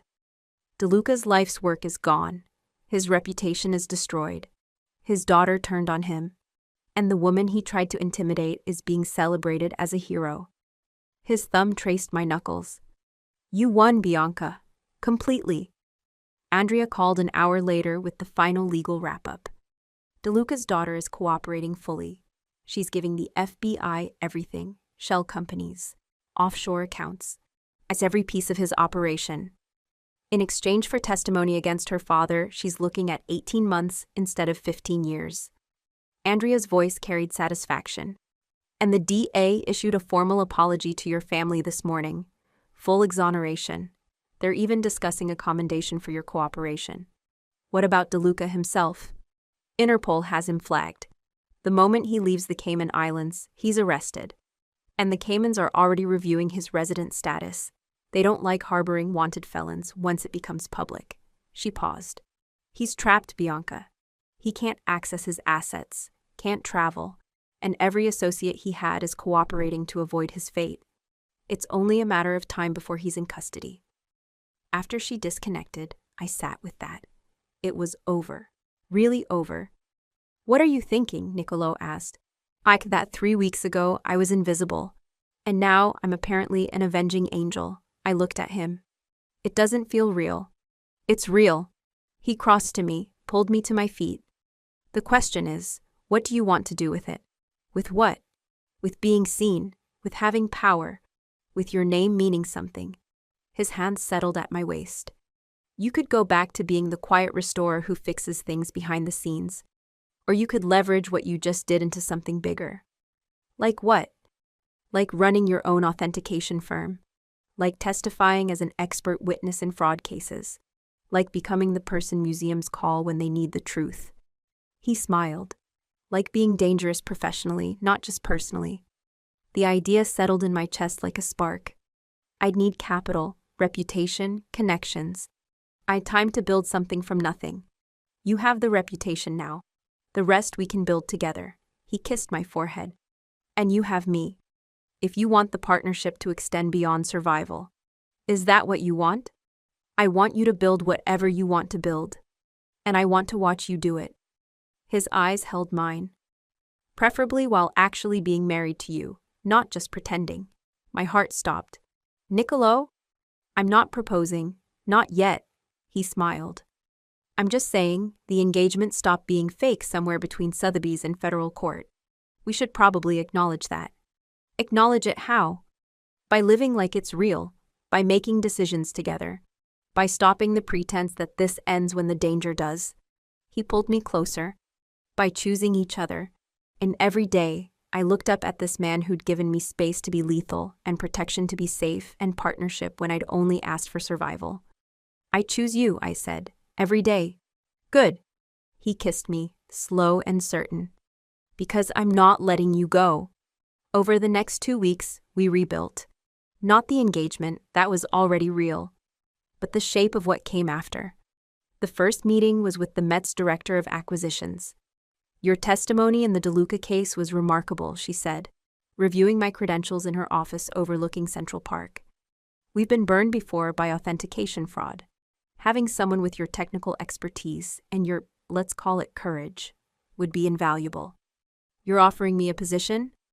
I'm offering you a consulting contract, 6-figure retainer, a priority access to our conservation labs, and first right of refusal on any fraud investigations we encounter. She slid the contract across her desk. We want you on our side, Miss Marcelli. I read through the terms carefully, then I negotiated them higher. By the end of the week, I had contracts with 3 museums and interest from 5 private galleries. You're building an empire, Niccolo said one evening, watching me review paperwork at his dining table. I'm building a practice. Empire sounds exhausting. You're building credibility that money can't buy. He leaned over my shoulder to look at the museum contract. That's power, Bianca. Real power. Is that what this is to you? A power play? No. He turned me to face him. This is you becoming what you were always capable of being. I'm just glad I get to watch. The next day, I met with a real estate agent about office space. You're sure you don't want to work from home? Niccolo asked as we toured a Tribeca loft with exposed brick and perfect lighting. I'm sure I don't want to build my business in your penthouse. I walked the space, imagining lab equipment, authentication stations, client meeting areas. I need my own space, my own identity separate from you. Even though we're engaged, especially because we're engaged, I turned to face him. I'm not your appendage, Niccolo. I'm your partner. Partners have their own operations. He smiled, genuine and almost proud. Lease it. I'll cover the first year. No, I'll cover it myself with the museum retainers. I met his eyes. I'm not building this with your money. I'm building it with my expertise. Stubborn. Dangerous, I corrected. But you said you wanted dangerous. I did, I do. He crossed to me, pulled me close. I love that you won't let me make this easy for you. The word hung between us for a moment, love, used casually but weighted with meaning. Neither of us acknowledged it, not yet. That night, after I'd signed the lease on the Tribeca space and we'd returned to the penthouse, I found Niccolo on the balcony overlooking the city. He was holding a scotch he hadn't touched, staring at the skyline with an expression I'd never seen before. Vulnerable. "What's wrong?" I asked, joining him. "Nothing, everything's—" He stopped. "I keep waiting for it to fall apart." "What to fall apart?" "This. You. Us." He set down the glass. "I keep waiting for you to realize you don't actually need me anymore. That the engagement was about survival, and now that you've survived, there's no reason to stay. That's not—" When I was younger, 23, new to the business, trying to prove I wasn't just my father's son, I fell in love. He said it flatly, like he was reporting weather. Her name was Isabella. She was beautiful, smart, from one of the old families. I thought we were building something real. I stayed silent, letting him talk. I proposed. Public event, everyone watching. She said yes. His jaw tightened. 3 weeks later, I found out she'd been sleeping with my business partner. The engagement was a setup. They wanted access to my contacts, my operations, my trust. When I confronted them, she laughed, said I was a means to an end, that no one actually wanted me, just what I could provide. My chest ached. Niccolo. I destroyed them both. Professionally, financially, socially. I'd spent 2 years making sure everyone knew what they'd done. He looked at me then, and his eyes were raw, and I promised myself I'd never let anyone close enough to do it again. I'd never trust someone's yes. I'd never believe that anyone chose me for me instead of for what I could give them. "And then Viviana rejected you," I said quietly. "Publicly, at a museum event? In front of everyone." "In front of everyone," he confirmed. And for about 10 seconds, I was 23 again, humiliated, disposable, a means to an end. His hand found mine. "And then you walked into my office and negotiated your own terms. And you've been negotiating ever since. Taking what you need, but never more. Building your own power instead of borrowing mine. Choosing me in ways that have nothing to do with what I can provide. Because I don't need you to provide anything," I said. "I need you to be my partner, my equal, not my benefactor." "I know, that's what terrifies me." He pulled me close. "Because if you're not here for protection or money or power, if you're just here for me, then I have to believe I'm enough, just me. And I haven't believed that in 15 years. I understood then. The control, the deals, the careful boundaries. He'd built an empire where everything was transactional because transactions couldn't betray you. Until I'd walked in and made it personal. "You are enough," I said firmly. "You were enough when I negotiated those first terms. You were enough when I testified in court. You were enough when I walked into that estate knowing you'd be watching." I touched his face. "You're enough now, just you. Without the money or the power or the protection. Just the man who gave me space to be dangerous." His kiss was desperate and grateful and absolutely devastating. When we broke apart, he rested his forehead against mine. "I'm terrified of losing you," he admitted. "Then don't give me a reason to leave." I held his gaze. "Keep being the partner who trusts me to walk into danger. Keep being the man who negotiates with me instead of dictating to me. Keep being you. Just me. Just you." I kissed him softly. "That's all I've ever wanted." 3 days later, my father requested a meeting. We met at the Marcelli estate, newly secured with systems Niccolo's team had installed. Viviana was there too. I'd subdued in a way I'd never seen. "The board wants to make changes," my father said, without preamble. "After everything that happened, the fraud case, the publicity, your role in resolving it, they're insisting on restructuring." "Restructuring how?" "They want you on the board, as head of acquisitions and authentication." He met my eyes. "They want the daughter who saved us to have actual authority." I looked at Viviana. She nodded slowly. "I told them you should have had it years ago," she said quietly.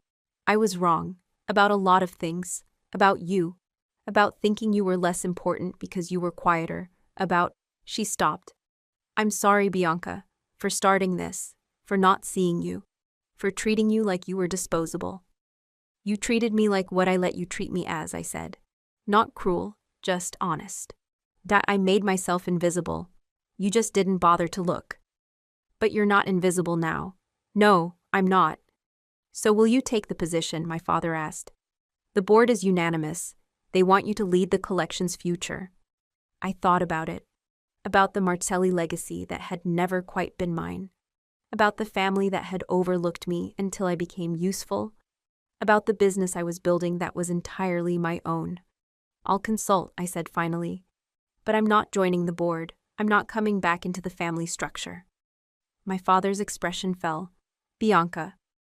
You want someone to protect the Marcelli reputation. That's fine. Hire me. Pay my consulting rate. The same rate I charge the Met. Treat me like the expert I am. I stood. But I'm done being the daughter who fixes things quietly while you take credit. I have my own reputation now. I'm building my own legacy. Separate from us, my father said quietly. Separate from you, I confirmed. I love you, you're my family, but I'm not your solution anymore. I'm my own person. Viviana almost smiled. Good. I turned to leave, then looked back. And if you want my expertise, call my office. I have office hours now. That night, Niccolo and I stood at his penthouse windows, watching the city. You turned down the board position, he said. I turned down being absorbed back into their world. I leaned against him. There's a difference. You're building your own empire. Partnership, maybe. Empire sounds like too much work. I smiled. Besides, I have other priorities now. Like what? Like figuring out what we are to each other. I turned to face him. The engagement isn't fake anymore. Like we both know that. The question is what we do about it. What do you want to do about it? I want to stop pretending we're temporary. I touched his face. I want to acknowledge that this is real, that we're real, that when the immediate danger passed, neither of us wanted to walk away. I never wanted to walk away, he said quietly. Not since you negotiated your own terms in my office. Not since you looked at me like I was a puzzle to solve instead of a monster to fear. You're not a monster. No, but I'm dangerous and damaged. And terrified I'll wake up one day and you'll realize you deserve better. Stop it. I kissed him hard. I deserve a partner who sees me, who challenges me, who trusts me to be dangerous on my own. I pulled back to meet his eyes. I deserve you, and you deserve me. Stop questioning it. Bianca. We're unstoppable together, I said. You told me that once. Did you mean it? Yes. Then be unstoppable with me, really, not just until the danger passes or the deal terms are met. Forever. His eyes went wide. I'm not proposing, I said, echoing his words from weeks ago. I'm just saying, we should stop pretending this has an expiration date. He laughed then, the sound genuine and unguarded. Okay, he said. No expiration date, just us, building something real. Just us, I agreed. He kissed me like a promise. And for the first time in 3 weeks, I felt the last piece of tension leave my shoulders. We were safe. We were seen. We were choosing each other. Everything else was just details. 3 months later, the gallery opening was everything I'd envisioned and nothing I'd expected. Our Marcelli authentication services occupied the entire ground floor of the Tribeca building. Exposed brick, floor-to-ceiling windows, state-of-the-art conservation lab visible through glass walls. Professional, serious, mine. In 3 months, I'd secured 6 museum contracts, testified as an expert witness in 3 fraud cases, and built a reputation for being utterly uncompromising about the truth. The art world had learned quickly. If you wanted your provenance to survive Bianca Marcelli's analysis, it had better be genuine. Tonight was the official launch party.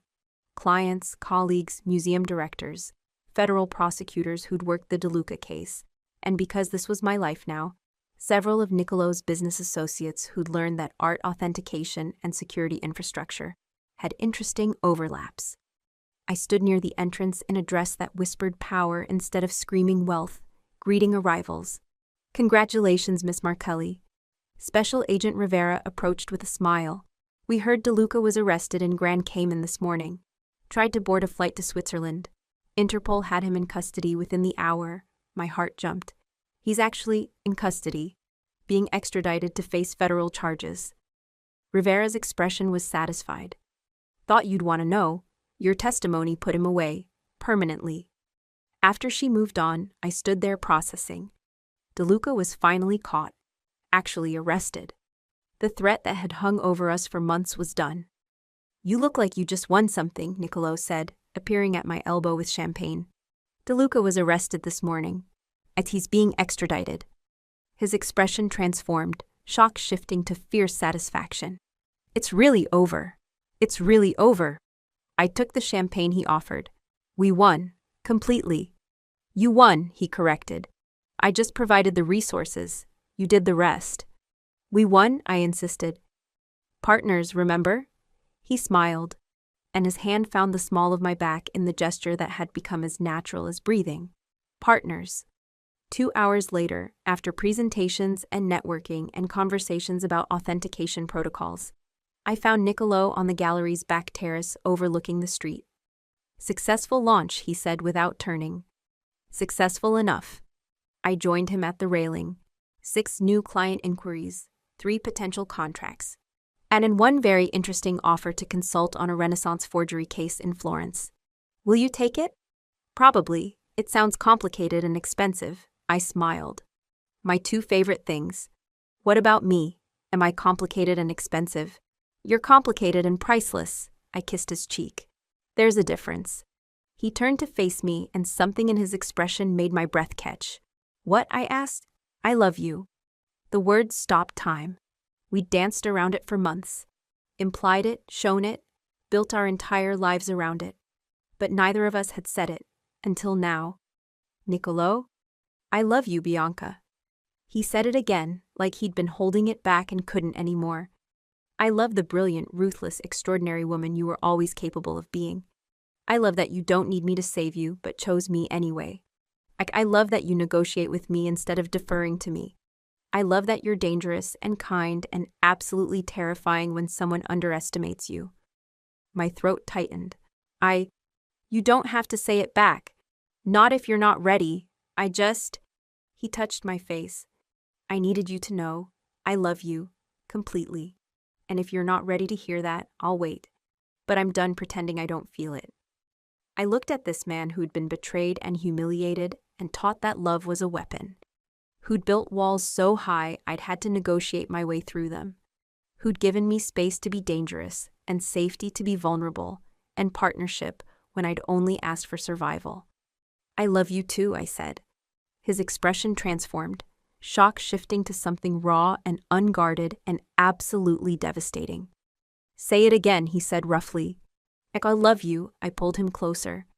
I love the man who gave me space to be lethal, who saw me when everyone else looked through me, who trusted me to walk into danger because he knew I'd come out victorious, who showed me his worst fear and let me choose him anyway. I kissed him softly. I love you, completely. He kissed me then, hard and certain and full of 3 months of unspoken devotion. When we broke apart, he was smiling. I was going to wait, he said. Do this properly. Plan something elaborate. Do what? He reached into his jacket and pulled out a small box. My heart stopped. The engagement ring I gave you was strategic, a prop for the performance. He opened the box, revealing a different ring, platinum with a single perfect diamond, simple and stunning. This one is real, for you, for us. Niccolo, marry me, he said. Not because of deals or protection or survival. Marry me because we're unstoppable together. Because I love you and you love me, and we've built something neither of us wants to walk away from. His eyes held mine. Marry me because you want to, because you choose me, every single day. I looked at the ring, at him, at the life we'd built from a deal that was supposed to be temporary. Yes. Yes? Did you think I'd say no? I laughed through sudden tears. I chose you 3 months ago, Niccolo. I've been choosing you every day since. Marriage is just making it official. Just making it official, he repeated, sliding the ring onto my finger beside the engagement ring I'd never taken off. You make it sound simple. It is simple. I love you. You love me. We're unstoppable together. I looked at the 2 rings on my finger, at the strategic prop and the real promise. Everything else is just details. I love the way you think. I love you, I said again, because I could. Because it was true, because saying it felt like breathing after holding my breath for years. And he looked at me like I was the only thing in the world that mattered. I love you too, he said, my brilliant, dangerous, absolutely extraordinary wife-to-be. Inside the gallery, someone called my name. The party continued without us. But for one perfect moment, we stayed on the terrace, 2 people who'd started as a deal and become everything, and let the world wait. Because we were unstoppable. And we were just getting started. Just getting started. Just getting started. Just getting started. Just getting started. Just getting started. Just getting started. Just getting started. Just getting started. Just getting started. Just getting started. Just getting started.